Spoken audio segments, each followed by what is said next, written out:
back to my channel. My name is Jodie, and in this video I'm going to be showing you everything that I picked up physical media wise in the month of June. So I cannot believe June is like literally gone already. That was like the quickest month ever. But it still did not stop me from picking up like a substantial amount of titles. So I have a couple of piles here. I have Blu-rays and I have some DVDs as well that I'm going to kind of show you, kind of ones that I picked up in the month. And yeah, I think I got some good ones again. I think I say that pretty much every month, but yeah, definitely some exciting titles. A good few that I have I've kind of watched throughout the month, along with other titles in my collection, and then some that I still have to watch, of course. So yeah, there's kind of just a mixed bag. But yeah, I hope everyone is doing really well, and I hope everyone is coping with the heat, because I can tell you I am like not coping with the heat at all. It has been so hot in Ireland, but it's been like that kind of really kind of close kind of heat where it's just like impossible to do anything, and you don't want to work, you don't want to pretty much do anything, and then it's kind of really hard to sleep at night. So yeah, it's just horrible. So I'm hoping that we get a little bit more sun, and kind of just less of this kind of clamminess. So I kind of feel like it's just like that perfect temperature for literally just laying out, doing absolutely nothing, and kind of just watching a couple of movies and trying to keep as cool as possible. So I definitely have plenty of movies to kind of accommodate that. So yeah, without further ado, I'll just get on to the pickups. So I'm going to start with the Blu-rays, and yeah, I got a couple of kind of boutique label Blu-rays and a couple of standard ones as well. So I will try my best to try and get through these as quickly as possible and not to kind of waffle on. But yeah, the first pickup, this is a HMV Premium Collection Blu-ray, and this is one of my favorite films of all time. This film, it's definitely in my top 5 movies of all time. If I had to make the list, it's definitely 100% in there. And I know like some people might be kind of shocked, but I've never owned this film on Blu-ray before.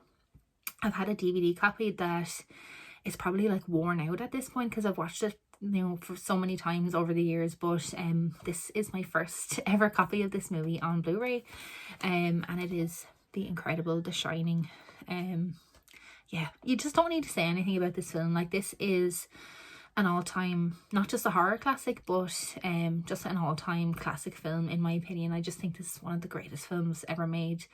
The dread, the suspense, the terror, just honestly everything about this film is just perfection. The setting and everything is incredible, and of course performances all around from Jack Nicholson and Shelley Duvall. So yeah, I definitely don't need to kind of go too much into The Shining, but really pleased to pick this up on HMV Premium. And I picked this up on Amazon as well. It was pretty cheap on Amazon as well. I think it could have been around kind of maybe the 12-13 quid mark, so really reasonably priced. So yeah, I just could not pass this up. But yeah, I probably will talk about this film in more length at some point on my channel, kind of as I talk about kind of more of my favorite films. But yeah, The Shining is definitely up there as one of the greatest of all time. Next we got another adaptation of a Stephen King book, and this one, I know this is a film that like people have been talking about for ages in the community, and it's just not one that I've seen, and I have up until this point I've managed to avoid the spoilers for it, which I'm delighted about. So I just said it was time to finally get around to watching it, and it is The Mist. And I know this one is directed by Frank Darabont, who did Green Mile and Shawshank. So yeah, I heard incredible things about this film. I think Roy from Blu-ray Movies might have been talking about this one recently as well, and kind of singing the praises of it. So I just need to kind of get to it before I kind of find out what the kind of twist is, I guess, or yeah, before I kind of find out too much about it. I really want to kind of get to this and get this film finally watched. But yeah, this is just the German release because it seems like a really hard kind of title to get your hands on. But yeah, The Mist is the next pickup. Then I picked up 2 of the Warner Archive Collection Blu-rays. Now, 2, I don't know, see, I kind of get mixed up with the UK. I think in the UK it's 2 for 15. I think in Ireland it was like 2 for 17 something. I think it could have been like 1770 or whatever the conversion was, but I still thought that was like a pretty good deal. So I picked up two titles. The first one is this one with William Holden from the year 1953, and it is this Western, Escape from Fort Bravo. So yeah, I have watched this one so far, and I really enjoyed this one. This is not the era of kind of films that I normally watch, but I did set out at the start of the year to watch more films from the 50s. I haven't been really doing so well on that lately, but I kind of find that I'm really enjoying kind of mixing westerns with kind of 50s and watching older westerns. I think that's a nice way to get to kind of get more kind of earlier movies watched, because I'm just loving the western genre at the moment. So yeah, this was a really enjoyable one. It's almost more like a kind of, rather than like an actiony kind of western, it's more of like an epic kind of love story kind of western, but I really enjoyed it. And yeah, William Holden is like, he is just absolutely fantastic. I just feel like he's just one of these actors that is such an incredible leading man, such a presence on screen, and yeah, he's very, very handsome as well, if I do say so myself. So very easy on the eye. But yeah, Escape from Fort Bravo, really enjoyed that one. And next is this is a Paul Newman directed film. Actually, this one is from 1968, so right in the era of films that I absolutely love, but I haven't seen this one yet. And this one is called Rachel, Rachel. So this one stars his wife, Joanne Woodward, and yeah, Paul Newman directs basically his wife in this film. And kind of from what I gather, this is a it's kind of like I guess just a kitchen sink type kind of drama film, whereby the main character, essentially she's in her 30s and she leads a pretty kind of mundane life. And basically I think this kind of tracks the basically her kind of sexual awakening, and kind of her meeting someone that kind of I guess excites her and kind of takes her out of that kind of mundane kind of lifestyle that she's living. So yeah, that's kind of pretty much all I know about it. I know I've liked films similar to this in the past, so yeah, I'm pretty confident that I will enjoy this one. So yeah, Rachel, Rachel is the next one. So the next is another Western film. Now this one just arrived yesterday, and it was one I only actually discovered like literally in the last week. And yeah, when I heard about it, I just had to order it straight away. So this one is from Arrow Academy Video, and it's this one directed by Peter Fonda. It's The Hired Hand. Yeah, I probably should have taken like the plastic off these titles before I'm showing them, because there's a really bad glare. But yeah, I do apologize about that. But yeah, this one, The Hired Hand, it's called. So this one is directed by Peter Fonda. So I had been looking into kind of some more Peter Fonda movies and kind of trying to find out some more things that he's done, because I really like everything that I've kind of seen him in so far. But he both directs and stars in this film, along with Warren Oates, who I just love as well. I just think he's brilliant also. So yeah, it's a Western. I don't really know too much about it, but just really with the kind of director, and then also that it's on, I got this title on Arrow Academy, and I think it was only like 11 or 12 euro on Amazon. So I just thought it was such a no-brainer to pick up. So yeah, The Hired Hand is the next one. I really cannot wait to check this one out. So next we're moving on to definitely one of the worst films that I watched this month, 100% the worst pickup. And this one, it's from Eureka Classics, and yeah, it is this one, 976 Evil. So yeah, God, this was horrendous. Like, I can't even tell you how bad this film was.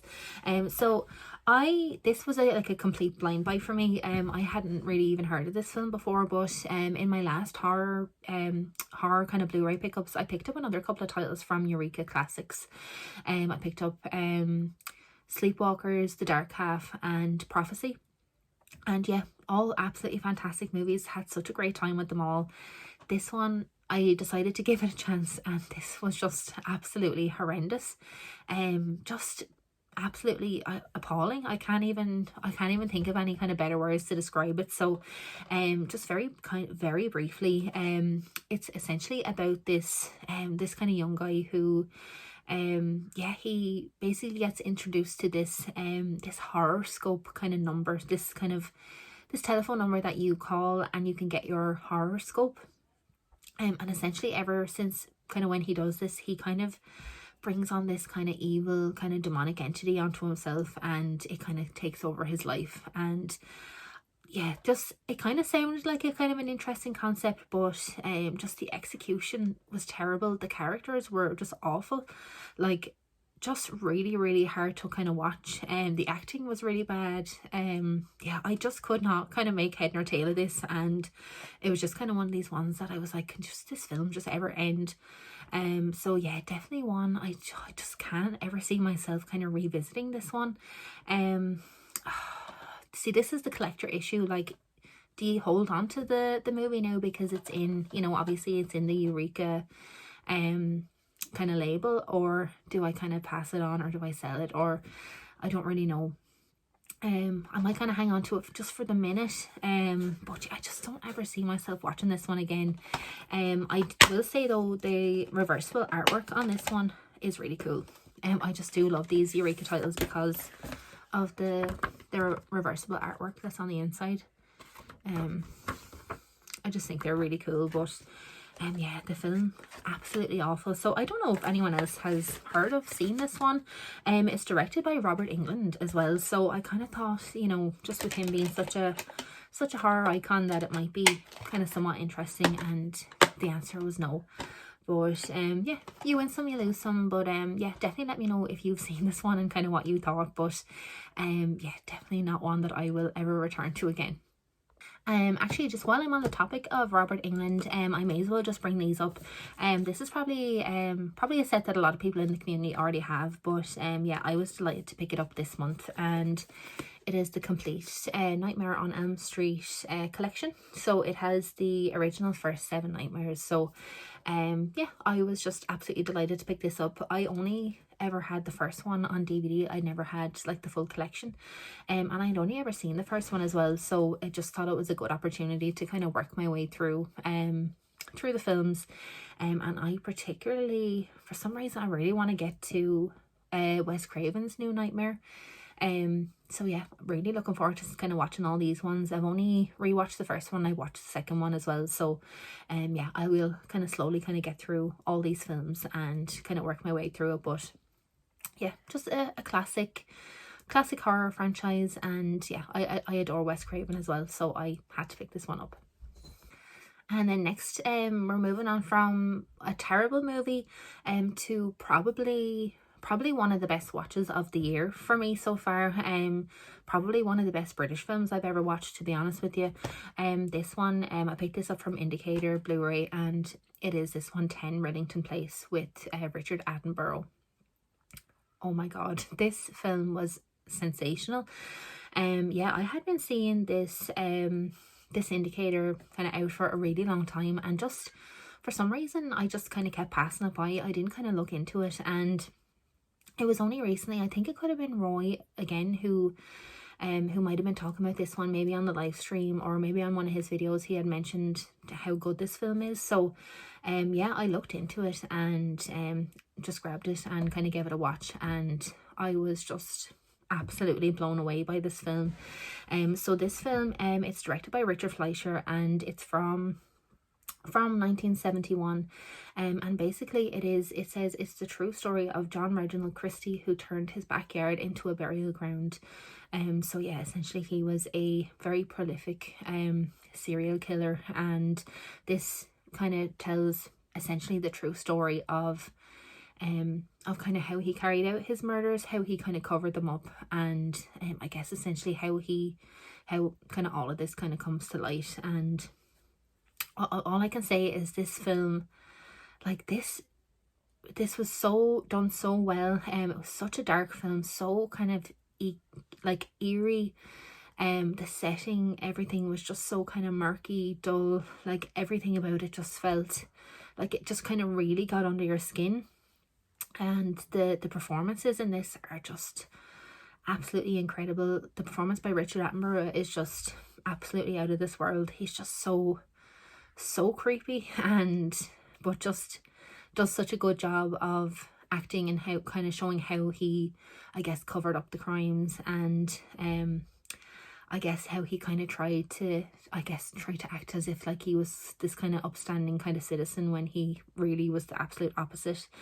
And then just an incredible performance from John Hurt in this one as well. He is just such an incredible actor, and my heart just goes out to him in this film. Yeah, I highly recommend this one if you haven't seen it. Really, really dark film, just really, really sad. Very upsetting, very, very kind of raw, but oh, such a fantastic watch. And yeah, as I said, I think this could be up there with just some of my favorite British films of all time. Probably one of my favorites that I've ever seen. Yeah, just an absolutely sensational watch. So yeah, I highly recommend this one. 10 Rillington Place, incredible. So then next I'm moving on to two BFI Blu-ray releases. So the first one, this one is directed by Michael Caton Jones, and this is from 1989, and it is this one called Scandal. Now this one I actually didn't know anything kind of about the background of this one either. Again, I kind of just picked it up, just like it had John Hurt, it had Ian McKellen, like a good cast. It has Joanne Whalley and Bridget Fonda, so I just thought, like, really good cast. Why not kind of pick this one up? And it was on special offer on Amazon earlier in the month. So yeah, this one is the true story of essentially a Tory MP called Profumo, I think was his name. Yeah, John he was Secretary of State for War, John Profumo, and he's played by Ian McKellen.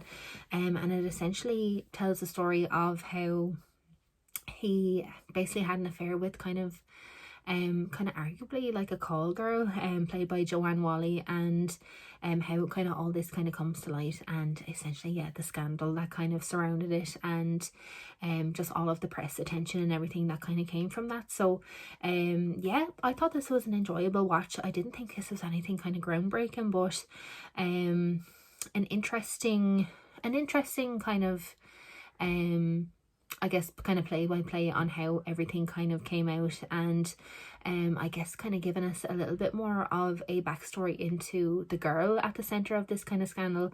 A lot of the time I guess we don't really hear too much about you know, about the other person. It's all kind of focused on you know, the person who kind of did the dirty, essentially. So we kind of get a lot of background into this character of Christine, is basically the name of the character who has the affair with the MP. So we kind of learn a little bit about her, kind of her background, and I guess, yeah, just kind of how she kind of came to know this this person and became involved with him and everything like that. So yeah, not the best film, not the worst film. It's kind of like pretty much a middle of the road film, but some pretty good performances, very stylish, all set in the kind of the late 50s, early 60s, so kind of very stylish, very nice film to look at. So yeah, not a bad film if you're obviously interested in that era of history and, you know, that kind of subject matter.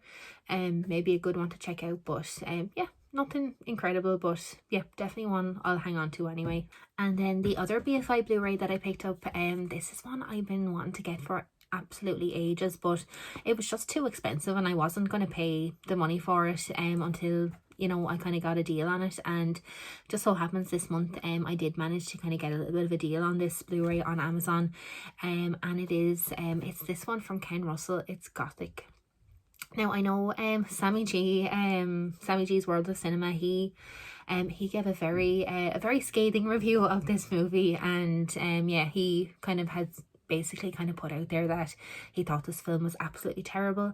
And you know, like, when you're kind of a fan of a certain filmmaker and you kind of just really want that to be wrong, and you really want to kind of watch the film and really enjoy it. Unfortunately, I just wasn't able to kind of have that experience with this film. Yeah, this, like, as much as I adore Ken Russell and I've absolutely loved everything that I've watched of him so far, this was like a hot mess. This film was just, like, I nearly kind of go to the point of saying kind of nearly kind of incoherent for me, or definitely one that I feel like you're gonna kind of have to look into a lot and really kind of research and Yeah, there's a kind of a lot of kind of work that you need to do to try and kind of wrap your head around this film. But yeah, I feel like this was a kind of a mixture of a lot of kind of different, very kind of interesting, kind of striking ideas that that Ken Russell kind of had in his head, and then kind of put them all together, and they kind of didn't really kind of work for me, I think. I don't know, something about this film felt kind of flat or something for me. I don't know. I hate like criticizing Ken Russell to that extent, because I really admire his work, and I do love like his creativity and just his kind of daring nature when it comes to his filmmaking. But I guess every filmmaker is gonna have maybe like a couple of misses, and yeah, I think this was just unfortunately a little bit of a miss for me. But definitely one that I would not rule out, like actually kind of maybe looking into this film more and actually coming back to it. I don't think it was like a total write-off for me, but just because I've just loved Ken Russell's films so much so far, yeah, this one just felt like a little bit of a flop for me, unfortunately. But yeah, please don't let it kind of deter you from maybe checking it out if you're interested in his films. Yeah, this one just probably would be on the lower end of the scale of Ken Russell films for me, unfortunately. But yeah, definitely one I'm going to keep in the collection anyway.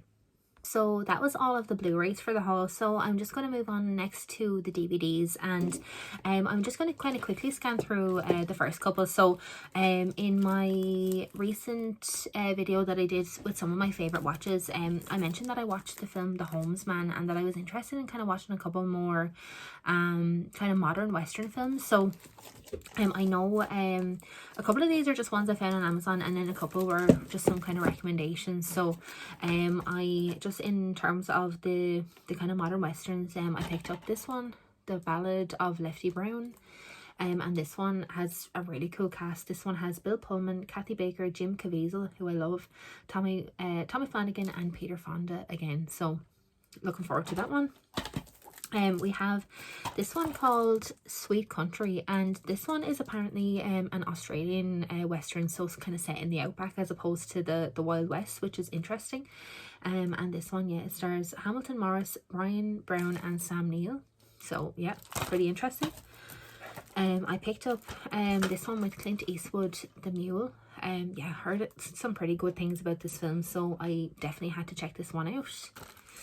And then I picked up this one. I know in the group chat, Stuart from Stuart George's Home Movies had been talking about how good this one is, and that one is Brimstone. So yeah, really looking forward to checking this one out. So this one has Guy Pearce, Dakota Fanning, Carice Van Houten, and Kit Harington. So yeah, that's going to be an interesting watch. I have a couple more that were recommended to me that are on the way. They just haven't arrived yet. So you probably have to wait till my July haul to see those ones. But hopefully I'll get a few more of these ones watched before then. So then just continuing on with just some more DVDs. The next one is another kind of just Amazon pickup. This one was really cheap on Amazon. I think like £4 or something. But it kind of fits into my my kind of Tommy Lee Jones filmography. I'm pretty much trying to get as much Tommy Lee Jones films into my collection as I possibly can. So I picked up this film called Wander. This is not one I have watched just yet, but it sounds pretty interesting, but the reviews and everything on this one don't kind of sound incredible. But like for Tommy Lee Jones, I'm just willing to watch pretty much anything. So yeah, it sounds pretty interesting. It also has Aaron Eckhart, Catherine Winnick, and Heather Graham. And as far as I'm aware, it's pretty much like a kind of murder mystery kind of type film, or like a murder kind of thriller, I guess is what you could say it is. But yeah, another one I cannot wait to check out. Then we have one that I talked very glowingly about in my recent kind of watches video, so I won't kind of talk about this one for too long. But yeah, I picked up this one from CEX during the month, and it is this one, Brain Scan. Yeah, just a film that I just got along with so well and just enjoyed every second of this one. So if you want to hear more of my thoughts on it, you can check out the other video, because I don't want this video to go on too long. But yeah, I just enjoyed this one so much, and I just had a lot of fun with it. So would highly recommend this if it sounds like your cup of tea. The next is another Clint Eastwood film, and this one I actually hadn't heard of before either. I literally just discovered it this month, and pretty much just picked it up straight away because it sounded so interesting. And it is this one called True Crime. Yeah, this was a really good watch. I just enjoyed this one so much. So this one is from 90, yeah, so this one's from 99, and it is directed by Clint Eastwood himself, and obviously stars Clint Eastwood in the main role. And yeah, this was a really good film. So it's essentially kind of like a thriller film, and kind of like a kind of beat the clock type film. So essentially it centers around the main character played by Clint Eastwood. He's a journalist, and essentially one of his colleagues ends up being killed, and so he takes over this kind of case, I guess, that she's working on, or this story that she's kind of trying to crack. And essentially it's about some evidence that may exonerate a man on death row. Basically he's on death row for murdering someone, and yeah, she was kind of looking into maybe yes, maybe some evidence that he didn't actually do it. And so when she dies, he basically takes over this story, and he fully runs with it, and he really like takes it to the bitter end. And it is just one of these ones that it's just so full of suspense, like literally all the way through. Great acting, yeah, just as I said, great suspense, really good storyline, really solid screenplay. Yeah, if you're into your Eastwood films and you haven't heard of this one, yeah, I highly recommend checking this one out. It's just absolutely fantastic. True Crime. The next a film that has kind of been on my radar for a while, but yeah, I finally pulled the trigger on it this month, and it's this film from Stanley Kramer. It's from 1960, and it's called Inherit the Wind. So this film essentially it centers around basically there's this kind of small town in, I think it's in New Jersey, and yeah, it's a very kind of Christian town, very kind of you know, God-fearing kind of town. And it kind of comes to light that a teacher is teaching Darwin's theory of evolution to a class. And essentially he gets arrested for basically teaching this because it's in contravention to, you know, essentially the Bible and kind of everything that kind of has been taught prior to that.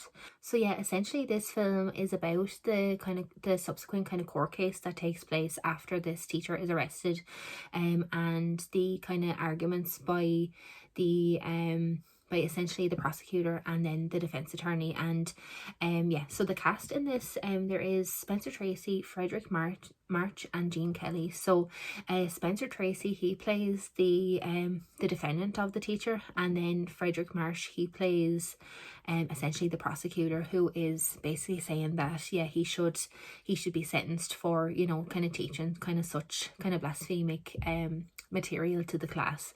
But yeah, if you haven't seen this one, a really interesting watch. I have to say, I thought the best part about this film was literally the exchanges between the lawyers. You know, each lawyer for each side, they you know, are very kind of putting forward very intellectual, well thought out kind of arguments, and you know, it's really kind of compelling to watch, and I really enjoyed that part of it. And probably the only kind of downside I think to this is you can definitely tell that the story is being told from one perspective. I mean, you can tell like a mile away kind of what Stanley Kramer's kind of viewpoint on this is, which look, it's not necessarily a bad thing. I think once you can identify that, you know, you kind of know where you stand with the film. But yeah, I think there was some scenes that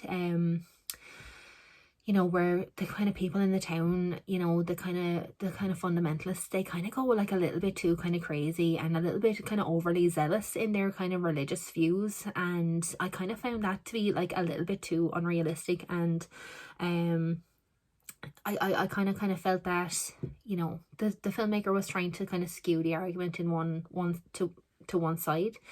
But if you just kind of look view it as kind of like a courtroom drama, look at the two kind of arguments. I think it's a very, very compelling film to watch, and there's kind of a little bit of a twist at the end as well, which I thought was really interesting. So but yeah, great performances, very, very compelling film, had me, you know, hooked the whole way through. But yeah, if this one sounds like your cup of tea, definitely check this one out. If you're into your courtroom dramas, this is a really, really good one. And yeah, it's probably a staple kind of courtroom drama, I would say. So definitely one I would highly recommend checking out. So that one is Inherit the Wind. Then next is another 60s film. This one is from 1962, and this is a John Frankenheimer film. So I am trying to kind of watch as much Frankenheimer as I possibly can. I'm just really enjoying his films at the moment. So this one it's a classic political film. I've only ever seen the remake of this one. I haven't seen the original. So yeah, really looking forward to checking it out. And it is The Manchurian Candidate. Yeah, I know this is like definitely like a staple political film. I've been kind of looking up a lot of kind of different lists and everything online of like best political movies ever, and this just comes up time and time again. So I really cannot wait to check this one out. I thought the remake, the one with Denzel Washington and Meryl Streep, was okay, but this one just seems like it's going to be so much better. So yeah, I really can't wait to watch this one. So this one, as I said, it is directed by John Frankenheimer, and it stars Frank Sinatra, Lawrence Harvey and Janet Leigh, as well as Angela Lansbury, I think, as well, is in it. Yeah, she is, yeah. So great cast. So I'm really looking forward to checking this one out. I just cannot wait. And then staying on the political theme, this one I picked up in my kind of local secondhand bookshop earlier in the month, and yeah, I really enjoyed this one. I love any films about Churchill. I'm just find him just a fascinating political figure. So this film is just simply titled Churchill, and it stars Brian Cox as Winston Churchill and Miranda Richardson as his wife. And yeah, this was such a good watch. I really enjoyed this one. This one is from 2016. I can't remember. I don't know if this was before or after the Gary Oldman one. I think it could have been like maybe a couple of years later. Feel free to correct me in the comments, but I love the one with Gary Oldman. I think it's called The Darkest Hour.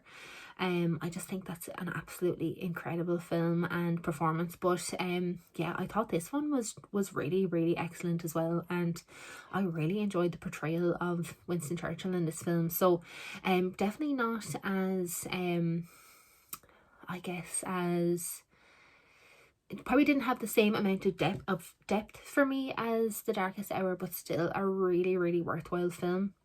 If you're into obviously your British politics, your kind of wartime kind of historical films, I think this is just a really solid watch. And yeah, I highly enjoyed this one. So yeah, Churchill was the next pickup. So next, on a completely different kind of tone, this one is it's a DVD from 88 Films. I picked this one up on eBay, but it's actually still sealed. So yeah, I got a pretty good deal with this one. And I had mentioned in a previous video that I'm trying to watch some horror films with kind of cat themes, or like where the cat is kind of like the kind of antagonist, or you know, that kind of thing in the film. So I found this film. I never heard of it before. It's from the Italian collection from 88 Films, and it's called Seven Deaths in the Cat's Eye.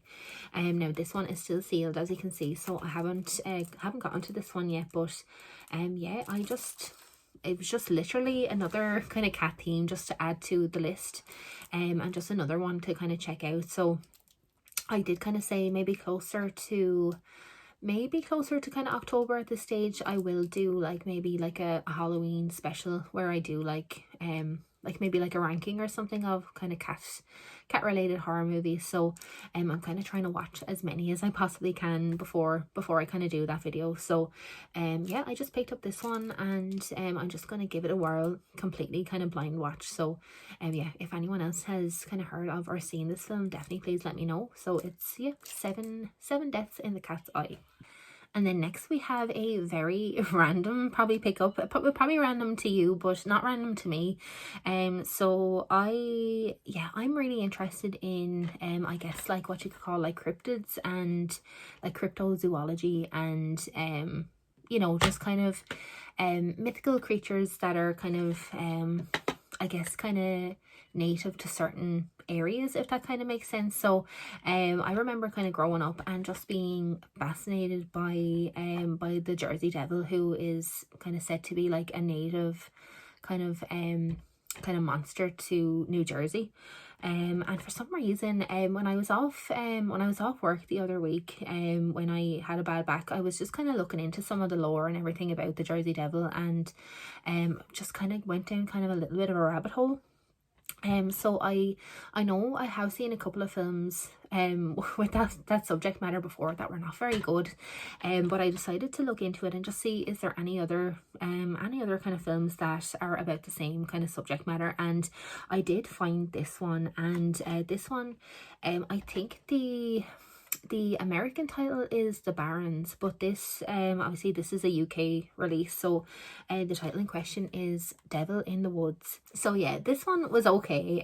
This is definitely a very low budget kind of movie. So essentially it's about this guy who essentially takes his family, his wife and 2 kids, he takes them out basically on a vacation to basically like the woods in New Jersey, and or like the Pine Barrens as what they're known as, and like it just looks like an absolutely awful vacation, and they're just out on this kind of camping trip, and essentially they start kind of hearing all about the lore of the Jersey Devil that is said to kind of lurk the woods where they are, and essentially just kind of since they kind of from the point when they kind of learn about this, just everything kind of just takes a turn, and they end up kind of getting lost in the woods. The dad starts to kind of go a little bit nuts, and you kind of think that maybe is he kind of possessed or something like that, but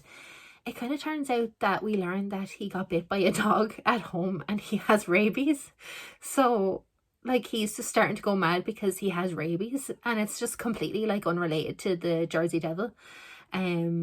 And yeah, it's just such a kind of bizarre movie. So essentially they're kind of lost in the woods, and it's them kind of, you know, running around the woods and like falling and kind of hurting themselves, and the wife kind of breaks her ankle, and it's just kind of all this kind of seemingly kind of terrible stuff starts happening, and you're like, so this is literally nothing to do with the Jersey Devil. And then literally at the very end, the Jersey Devil kind of turns up, and it turns into like a monster movie. Like honestly, I know I've literally just like spoiled the whole movie, but just what a weird film. I was kind of hoping this would be like a creepy movie about the Jersey Devil, but no, it's about a guy who has rabies and who kind of chases his family around the woods, and then the Jersey Devil kind of rocks up at the end. Such a weird film.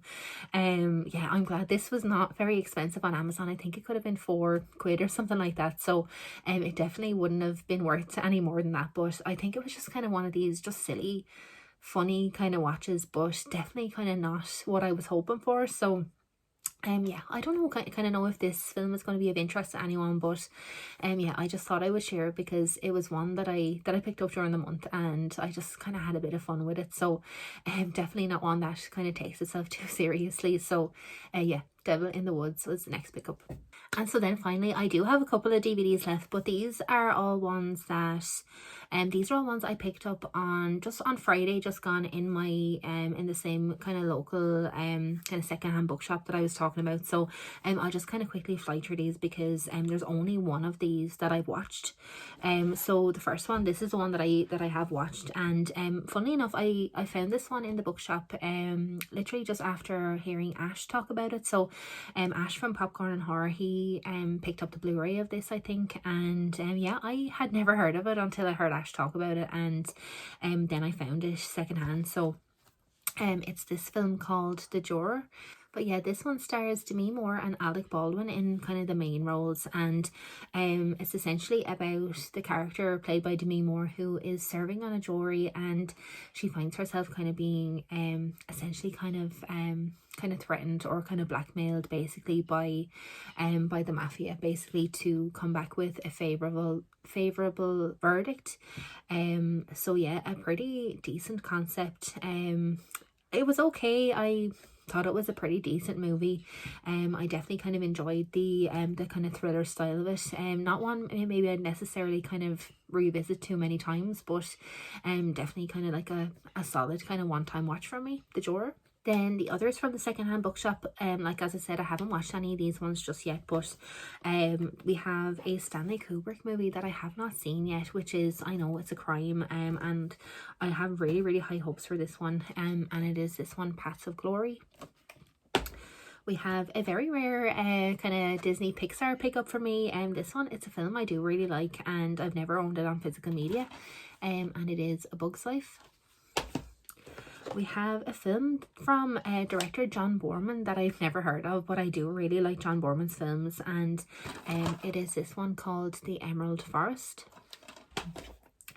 We have an Irish movie, an Irish like absolutely classic movie, another one that I just have not seen. I'm just the worst when it comes to kind of Irish films, but I am trying to kind of rectify that. So I picked up this one with James Nesbitt in Bloody Sunday. This is a war film. I know this one is available on Indicator, but these DVDs, like, these were all so cheap. Like, they weren't even like, I wouldn't even say they were €1 each. Usually the guy in the secondhand bookshop, usually like I'll just pick up like a pile of stuff and he'll just kind of give me like a really low price for all of them. So the price of these were like pretty negligible. So even though this one is available on Indicator, I just decided to grab it on DVD.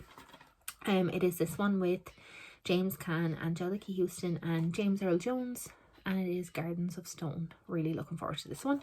And then finally one with Kevin Bacon, Colin Firth and Alison Lohman, who I love in Drag Me to Hell, and this one is called Where the Truth Lies.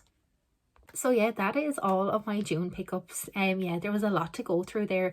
I really hope that this video does not go on like a crazy amount of time. I tried to be brief, but sometimes it's just so hard just to keep your thoughts concise. But yeah, I'm so happy with these pickups. A lot of really, really solid watches, and then a couple of duds, but I guess when you're kind of, you know, buying blind a lot of the time, you are going to get that. So it's not the end of the world, but yeah, I'm so happy with all of my pickups from June. So I have a feeling July will probably be just as kind of hectic. So I am going to Belfast in July, so I'll do like a July haul, kind of random pickups, but I will do like a HMV haul and probably like a CEX haul as well if I find anything in CEX in Belfast. I just find that having the HMV is just incredible, and when I can actually see the titles in front of me, I'm kind of more likely to kind of pick things up. So I know that I will have a haul when I go to Belfast later on in the month, so definitely expect a couple more hauls from me in the near future. But yeah, if you are still watching this video, thank you so much for tuning in. I really appreciate it as always. And yeah, please leave a comment. Please let me know your thoughts on any of these titles. If you've seen them, if you like them, if you didn't like them, just let me know any thoughts down below. I really love reading the comments. So yeah, that was all my June pickups, and yeah, I really look forward to seeing you in the next video. Bye.